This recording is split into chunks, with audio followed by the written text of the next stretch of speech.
నిర్మాణాలని తొలగించేటువంటి ఒక సంస్థగా మాత్రమే చూస్తున్నారు. అది పూర్తి స్థాయి వాస్తవం కాదు. అయితే వాళ్ళు ప్రాథమికంగా చెరువులు దీని మీద కేంద్రీకరించారు, కానీ నిజానికి దాని పరిధి చాలా పెద్దది. ఉదాహరణకి ఇక్కడ హైదరాబాదులోనే వాళ్ళు చిత్రపురి కాలనీలో 2-3 అక్రమ నిర్మాణాలను కూడా కూలగొట్టడం అనేది కనిపించింది మనకి. అంటే పైగా వీళ్ళు ఏం చెప్తున్నారంటే నోటీసులు ఇవ్వక్కర్లేదు, నోటీసులు ఇవ్వాల్సిన అవసరం లేదు మాకు అని చెప్తున్నారు. నోటీసులు ఇవ్వకుండా వెళ్ళి స్ట్రైట్ అవే కొట్టేయచ్చు అనేటువంటి కొట్టేసే అధికారం ఉంది. ఈ అధికారాన్ని ఎవరు ప్రదర్శించగలరు అంటే ఐపీఎస్ అధికారులు మాత్రమే ప్రదర్శించగలరు. కాబట్టే ఐపీఎస్ ఆఫీసర్ని పెట్టారు అక్కడ అనే లెవెల్ తెలంగాణలో ఇప్పుడు హైడ్రా మీద జరుగుతున్నటువంటి చర్చలు. ఇప్పుడు ఇలాంటి నిర్మాణం ఒకటి ఏపీలో తీసుకొచ్చి ప్రభుత్వ ఆస్తులని కబ్జాల నుంచి కాపాడుకోవటం అనేది ప్రోగ్రాం.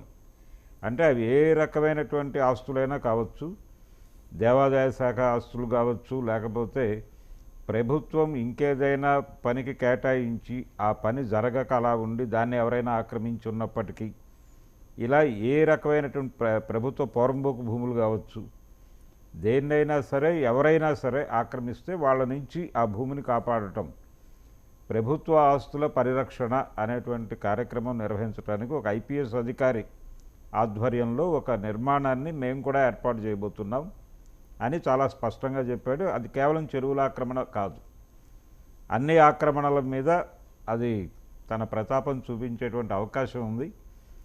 ఆ స్థాయి సంస్థ ఏర్పాటు చేయడం ద్వారా వైఎస్ఆర్సీపీ టైంలో జరిగినటువంటి భూదందాల మీద సీరియస్గా దృష్టి పెట్టడం అనేది తెలుగుదేశం పార్టీ వ్యూహంలాగా కనిపిస్తోంది. ఆల్రెడీ అట్నుంచి ఈరోజు ఉదయం నుంచి రెస్పాన్సెస్ మొదలైపోయినాయి. నారాయణ గారి ప్రకటనకి రెస్పాన్సెస్ మొదలైపోయినాయి. మీరు అధికారాన్ని అడ్డు పెట్టుకుని ఏ రకమైనటువంటి ఓవర్ యాక్షన్ చేసినా కానీ మేము ఉపేక్షించము, ఊరుకోము అన్న టైపులో వాళ్ళు కూడా వార్నింగ్స్ మొదలుపెట్టేశారు అట్నుంచి. కాబట్టి ఈ హైడ్రా అనేది తెలంగాణలో బీఆర్ఎస్కి కాంగ్రెస్కి మధ్య ఎలాంటి చిచ్చు రాజేసిందో, ఎలాంటి యుద్ధ వాతావరణం, నిజానికి అంత సీరియస్ యుద్ధం జరగటం లేదు, కానీ ఏపీలో అది కొంచెం సీరియస్ ఫేజ్లోకి వెళ్ళేటువంటి అవకాశం అయితే కనిపిస్తోంది. వైఎస్ఆర్సీపీ వర్సెస్ టీడీపీ అనేటువంటిది ఈ హైడ్రాని పోలినటువంటి నిర్మాణం గనక ఏపీలో తీసుకొస్తే కొంచెం సీరియస్ ఫైట్ గట్టిగా నడిచేటువంటి ఛాన్సెస్ అయితే బలంగా కనిపిస్తున్నాయండి. రైట్. అంటే దీంతో పాటు కనుక గమనిస్తే ఈ ఫైట్ ఇక్కడ తెలంగాణలో ఏంటంటే కాంక్రీట్గా ఐడెంటిఫై చేశారు. దాదాపు ఒక విదిన్ సిటీ లిమిట్స్ 35 ట్యాంక్స్ ఉన్నాయండి. 35 చెరువులు ఉన్నాయి. 35 చెరువులు సెంటర్గా చర్యలు మొదలెట్టారు. ఇవాళ రేపు మరి ఓవైసీ గారి ఆక్రమణలకు సంబంధించి కూడా చర్యలు మెడికల్ కాలేజీలో ఎట్లా ఎఫ్టీఎల్ లెవెల్కి లోబడి ఉన్నాయా లేకపోతే అతిక్రమించి ఉన్నాయా అనే దాని మీద లోటస్ పాండ్ వ్యవహారము, అక్కడ దగ్గరలో ఉన్నటువంటి ఒక మీడియా సంస్థ కార్యాలయము కూడా ఆ లోయర్ ట్యాంక్ పరిధిలోనే ఉన్నాయి అనేది కనిపిస్తున్నటువంటి వాస్తవం. దాని మీద హైడ్రా ఎలా స్పందిస్తుంది అనేది కూడా చాలామంది ఎగరగా చూస్తున్నారు ఇప్పుడు. అండ్ రెండోది ఇప్పుడు అక్కడ దాకా వెళ్తే మీరు చెప్పిన ఆ ఏరియా వరకు, ఆ పర్టికులర్ సంస్థ కార్యాలయం వరకు వెళ్తే కనుక అక్కడి నుంచి కొండ మీదకి వెంకటేశ్వర స్వామి గుడికి వెళ్ళటానికి మార్గం ఉంది.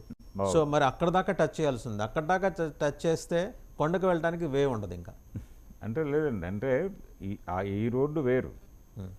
ఇప్పుడు ఆ రోడ్డు అక్కడి నుంచి ఆ సంస్థకి ఎదురుగుండా ఉన్న కొండ అక్కడి నుంచి మొదలవుతుంది మెట్ల భాగం. సో అక్కడ దాకా ఉందని చెప్పేసి కొందరు అధికారులు అంటున్నారు. ఎనీహో అంటే they are the better judges, వాళ్ళకి తెలుసు ఆ చెరువు వైశాల్యం ఎంత ఉంది, విస్తీర్ణం ఎంతవరకు ఉందనేది వాళ్ళకి తెలుసు. అలాగే నిన్న కవితక్క రిలీజ్ అయ్యారు, భావోద్వేగానికి లోనయ్యారు. తన కుమారుణ్ణి దగ్గరికి తీసుకొని కొంచెం కట్టతడి పెట్టుకున్నారు. దాదాపు more than 160 days 5.5 months పాటు ఆవిడ జైల్లో ఉన్నారు. మాకు టైం వస్తుంది, మీ సంగతి తెలుస్తా అనే పద్ధతిలో మాట్లాడారు. అండ్ ఇంకోటి ఏంటంటే సుప్రీంకోర్టు నిన్న చాలా సీరియస్ అబ్జర్వేషన్స్ చేసింది సార్. అవును, ఒక మహిళ, ఆవిడ ఉన్నత విద్యావంతురాలు, ఆవిడ మొత్తం చట్టానికి లోబడి ఆవిడ ఏం చేయాలో ఆ ఫార్మాలిటీస్ అన్ని పూర్తి చేస్తుండగా మీరు ఈ ద్వంద్వ వైఖరి అవలంబిస్తూ తీర్పు ఇవ్వటం ఏంటని